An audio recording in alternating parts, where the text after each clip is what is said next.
Iran to have done. And I think the whole world can see all these countries that have somehow wondered, what would Britain do if a hostile nation flattened one of our consulates? well, we would take...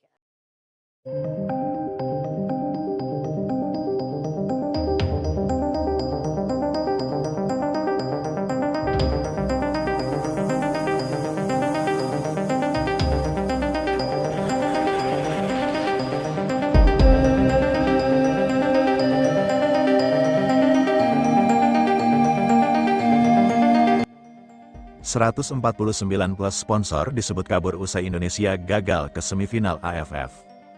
Bayangkan sebuah turnamen yang sejak awal dipenuhi sorotan, stadion ramai, kamera menyala, dan sponsor berlomba-lomba memasang nama mereka di setiap sudut pertandingan. Namun tiba-tiba, satu hasil pertandingan mengubah semuanya. Indonesia gagal melangkah ke semifinal AFF. Dan di tengah kekecewaan para supporter, muncul sebuah kabar yang langsung membuat dunia sepak bola ASEAN heboh. Benarkah lebih dari 149 sponsor memilih menarik diri karena khawatir mengalami kerugian hingga miliaran rupiah? Cerita ini terdengar luar biasa, tetapi perlu digarisbawahi sejak awal, angka 149 plus sponsor dan kerugian miliaran dalam cerita ini merupakan narasi dramatis, bukan fakta yang telah terverifikasi. Lalu mengapa isu seperti ini bisa begitu cepat menyebar? Inilah kisahnya, Indonesia bukan sekadar salah satu peserta dalam turnamen. Bagi industri sepak bola kawasan, Indonesia memiliki pasar supporter yang sangat besar. Ketika timnas Indonesia bermain, perhatian publik meningkat, media sosial ramai, tayangan pertandingan menjadi bahan pembicaraan, konten bermunculan dari pagi sampai malam. Karena itu, ketika Indonesia tersingkir sebelum semifinal, sebagian pihak langsung membayangkan adanya dampak ekonomi. Bukan hanya soal hasil pertandingan, tetapi soal bagaimana sebuah kegagalan bisa memengaruhi eksposur sponsor, penonton, iklan, penjualan merchandise, hingga jumlah penonton televisi dan platform digital. Di media sosial kemudian muncul narasi, kalau Indonesia tidak bermain di semifinal, sponsor rugi besar. Narasi itu berkembang, dari satu unggahan menjadi puluhan. Dari puluhan menjadi ratusan, sampai akhirnya muncul klaim bahwa 149 lebih sponsor memilih kabur. Tetapi sekali lagi, belum ada bukti kuat bahwa seluruh sponsor tersebut benar-benar menarik diri. Dan justru disinilah cerita menjadi menarik.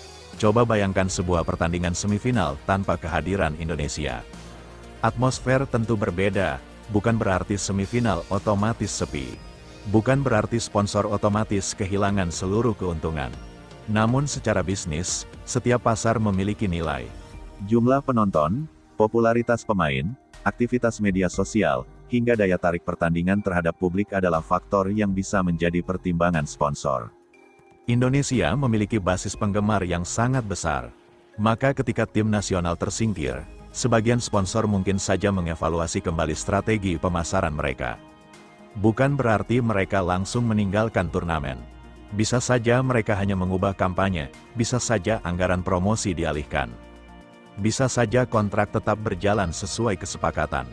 Dan bisa juga tidak terjadi apa-apa. Inilah perbedaan antara evaluasi bisnis dan kabur dari turnamen. Namun di dunia media sosial, dua hal tersebut seringkali dicampur menjadi satu. Di sisi lain, para supporter Indonesia tentu tidak tinggal diam. Kegagalan menuju semifinal meninggalkan rasa kecewa.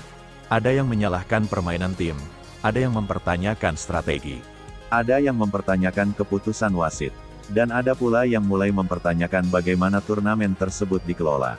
Di kolom komentar, muncul berbagai reaksi. Kalau Indonesia tidak ada, siapa yang mau menonton? Jangan heran kalau sponsor mengevaluasi, sepak bola sekarang bukan hanya soal menang dan kalah, ini juga soal bisnis.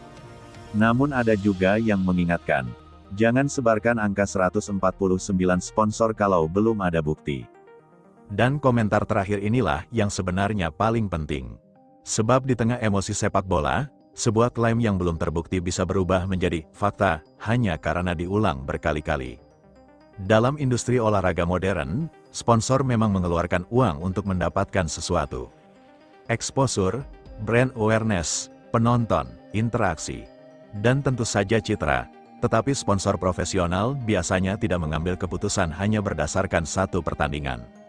Mereka menghitung banyak hal, berapa jumlah penonton, Berapa lama kontrak berlangsung? Bagaimana performa digital? Berapa banyak negara yang terlibat? Seberapa besar jangkauan televisi? Bagaimana respons publik? Dan yang tidak kalah penting, apakah investasi tersebut menghasilkan nilai untuk merek mereka? Karena itu, mengatakan Indonesia gagal semifinal, sponsor langsung rugi miliaran, adalah kesimpulan yang terlalu sederhana. Kerugian atau keuntungan sponsor tidak bisa ditentukan hanya dari hasil satu pertandingan. Tetapi secara dramatis, satu hal memang jelas, kegagalan sebuah tim besar dapat mengubah peta perhatian publik. Dan perhatian publik adalah sesuatu yang sangat berharga dalam industri olahraga. Sekarang mari kita masuk ke skenario yang lebih dramatis. Bagaimana jika benar ada sejumlah sponsor yang memutuskan mengurangi keterlibatan mereka? Efeknya bisa terasa ke banyak pihak, penyelenggara mungkin harus mencari mitra baru. Klub atau federasi harus mengevaluasi kerjasama. Media harus mengubah strategi promosi, dan pihak komersial harus mencari cara agar turnamen tetap menarik. Tetapi sekali lagi, ini adalah skenario, bukan konfirmasi bahwa 149 plus sponsor benar-benar pergi. Justru apabila sebuah klaim sebesar itu benar-benar terjadi, seharusnya ada bukti yang jelas. Pernyataan resmi, dokumen kerjasama, pengumuman perusahaan, atau laporan dari media kredibel. Tanpa itu semua, angka 149 plus sponsor harus diperlakukan sebagai rumor. Dan bukan sebagai fakta. Yang lebih menarik adalah pertanyaan berikutnya. Apakah kegagalan Indonesia benar-benar akan membuat turnamen kehilangan daya tarik? Belum tentu, sepak bola ASEAN tidak hanya bergantung pada satu negara. Vietnam memiliki basis supporter besar. Thailand punya sejarah kuat. Malaysia memiliki rivalitas tinggi. Singapura dan negara-negara lainnya juga memiliki pasar masing-masing. Jadi, meskipun Indonesia tersingkir, pertandingan semifinal dan final tetap memiliki nilai komersial. Inilah alasan mengapa kita harus berhati-hati ketika membaca narasi, semua sponsor kabur. Realitas bisnis jauh lebih kompleks daripada judul yang viral. Namun ada satu pelajaran penting dari semua drama ini. Indonesia tidak boleh hanya menjadi pasar penonton. Indonesia harus menjadi kekuatan sepak bola yang mampu memberikan nilai dari sisi prestasi, industri, dan profesionalisme. Kalau ingin sponsor datang lebih banyak, maka bukan hanya kemenangan yang diperlukan. Diperlukan tata kelola yang baik, kompetisi yang menarik, stadion yang nyaman, distribusi siaran yang kuat, konten digital yang profesional, dan tentu saja prestasi tim nasional. Sebab sponsor tidak hanya membeli logo di papan iklan. Mereka membeli perhatian publik, mereka membeli cerita, dan mereka ingin menjadi bagian dari cerita kemenangan.